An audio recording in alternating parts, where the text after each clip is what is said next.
दोस्तों, सावन का पवित्र महीना चल रहा है और ऐसे में पूरी सृष्टि शिवमय हो गई है। पूरे भारतवर्ष के ज्योतिर्लिंग के स्वर में साक्षात शिवजी 12 जगह पर हैं, जिन्हें हम ज्योतिर्लिंग कहते हैं।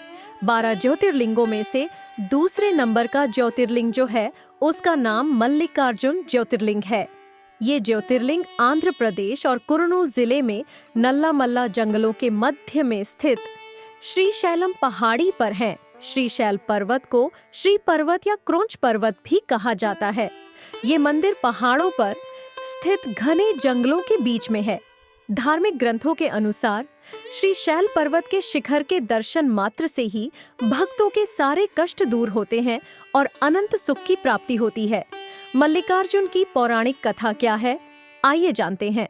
भगवान शंकर और पार्वती जब श्री गणेश जी और करदे के साथ हिमालय में कैलाश पर्वत निवास करते थे, तब की यही कहानी है। एक बार गणेश जी और कार्तिकेय स्वामी तो बीच में विवाह को लेकर कलह हो गया। दोनों में से पहले विवाह कौन करेगा, जिसकी वजह से दोनों आपस में लड़ने लगे। अंत में डोनन अपने माता पिता शिव पार्वती के पास गए। माता पिता ने एक शर्त राखी, जो पृथ्वी की प्रेरक सेना पहले करके आएगी, उसका विवाह पहला होगा। शीघ्र सुनते ही कार्तिकेय स्वामी अपने वहां मोर को लेकर पृथ्वी दर्शन के लिए निकल पड़े। गणेश जी स्थूल के थे, लेकिन बुद्धिमंत थे उनका। वहां भी चूहा बहुत ही छोटा सा था। उन्होंने भगवान शिव और पार्वती को बिठाया, उनको साथ साथ चक्कर लगाए और माता पिता का विधिवत पूजन किया। माता पिता बहुत ही प्रसन्न हो गए और गणेश जी का विवाह कार्तिकेय जब लौट के आए कैलाश पर, उन्हें देखा गणेश जी शर्त जीत चुके थे। कार्तिकेय ने माता पिता से आशीर्वाद लिया और वहां से चल पड़े और चलते चलते क्रोंच पर्वत पर रहने लगे। इधर कैलाश पर्वत पर माता पार्वती पुत्र के विरह से परेशान हो गए और भगवान शिव को लेकर कार्तिकेय स्वामी के खोज में वह क्रंच पर्वत पर माता पिता के आगमन की सूचना मिलते ही स्वामी थोड़े आगे निकल गए। तभी पर्वत पर भगवान शिव जी ज्योति के रूप में प्रकट हो गए और सदा बहार करने लगे, इसीलिए इसे ज्योतिर्लिंग कहते हैं।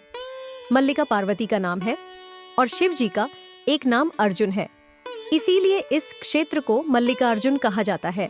या स्वयं दान भी विराजमान है। मंदिर तो गर्भगृह बहुत ही छोटा है, इसीलिए यह लंबी लाइन लगी रहती है। एक समय पर अधिक लोग अंदर नहीं जा सकते। श्रीशैलम मल्लिकार्जुन तो वर्णन कंध पुराण, महाभारत, जय श्री ग्रंथ में भी आता है।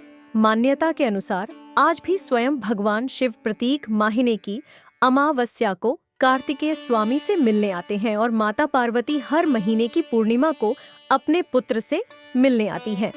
यहाँ घना जंगल होने की वजह से इस स्थान पर मोटर मार्ग से जाना है ज्यादा उचित है। हर साल महाशिवरात्रि को यहाँ पर बहुत बड़ा मेला आयोजित किया जाता है। महाशिवरात्रि को ही कुछ भक्त लोग पैदल यात्रा करते हैं। मान्यता ऐसी है कि जो भी शिव मंदिर में पूजा करता है, उसका उपयोग अश्वमेघ यज्ञ करने के लिए बराबर का पुण्य प्राप्त होता है। 1667 में छत्रपति शिवाजी महाराज जब दक्षिण की यात्रा में थे, तब श्रीशैलम में रुककर उन्हें साधना की थी और मल्लिकार्जुन ज्योतिर्लिंग में उत्तरी द्वार का निर्माण किया था। उसी द्वार को आज शिवाजी गोपुरम के नाम से जाना जाता है।